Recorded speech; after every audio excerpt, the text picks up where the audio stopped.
Welcome to the Unity Editor. There are four main aspects of the editor we will be going over in this tutorial. The first is the project window. The project window contains the file structure for the project.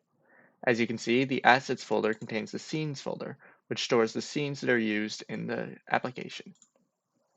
You can create your own folders and files by right-clicking in the project window. It is recommended that you keep this project window organized as best that you can so you don't lose any files. The next aspect of the editor is the inspector window. The inspector window displays information about the selected object. It lets you change the position, rotation, and scale of the object. Additionally, it displays any components that are attached to the object.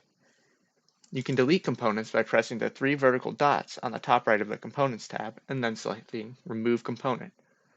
You can add components by pressing the Add Component button at the bottom of the inspector. The third aspect of the editor we'll go over is the Scene View. It allows you to move around the scene using the View tool. Additionally, you can also change the position, rotation, and scale of the objects here as well. There's also a pause and a play button up at the top.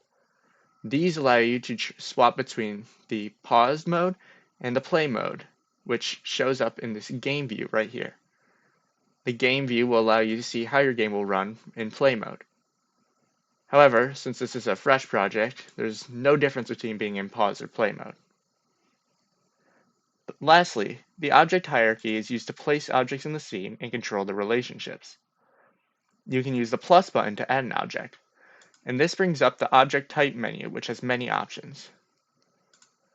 You can create an object to be a child of another object by right-clicking the object that you want to be the parent, and then clicking to create an object, and this will make that object a child of the other object. You can delete objects by right-clicking them and pressing delete. Note that if you delete a parent object, its child will also be deleted. These are the four main aspects of the Unity editor, and I recommend you practice using them until you are comfortable.